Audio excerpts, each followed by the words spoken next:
Pozdrav youtuberi, htio sam samo da vam pokažem, htio sam samo da vam snimim ovaj klip čisto da znate ukoliko se rešite da kupite iPhone 3, 3GS, 4, mislim ta 3 modela, ispod da ne pominjem, pa hoću da vas upozorim da jednostavno pesme kao i na svakom iPhoneu morate da prebacite na mnogo težak način, ali nije to sada ono što ću da vam pokažem, pogotovo iPhone 3 obični, on čak ne može ni da snima video zapise, već samo da slika.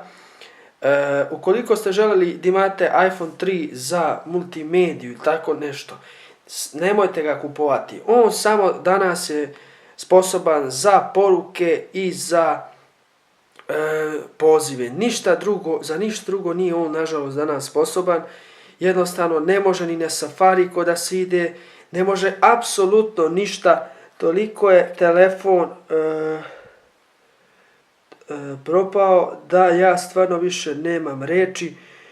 Ne može ni na Facebook, evo ima aplikacija ali ne radi, ne može Instagram, ne može Apple Store, ne može ništa, apsolutno nijednu aplikaciju ovaj mobilni telefon ne može da podrži, a tako i iPhone 3GS i 4 obični. Od 4S pa nadalje već može, ali uskoro i 4S će da izgubi veliku podršku, pa izbjegavajte već i iPhone 4S, dok iPhone 5, 5S i novi modeli, oni još uvijek imaću dobru podršku, pošto iPhone je izašao 2012, 13, 5 i 5S, pa još ne morate da se brinete za te mobilne telefone, ali ako ste mislili da bacite do 5000 dinara, do 50 evra, preporučujem vam da kupite neki Android, mobilni uređaj Samsung, Sony, Nokia, LG, Alcatel, HTC i tako dalje, odnosno Android uređaj bilo koji,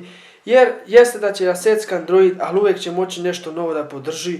Mislim, te aplikacije uvijek će još uvijek moći da se instaliraju, dok na iPhone jednostavno možete samo da ga bacite u korpu i ne vredi. Tako da, ovo je bio kratki klip iPhone mobilnih telefona i vidimo se sljedeći put. Srdačan pozdrav!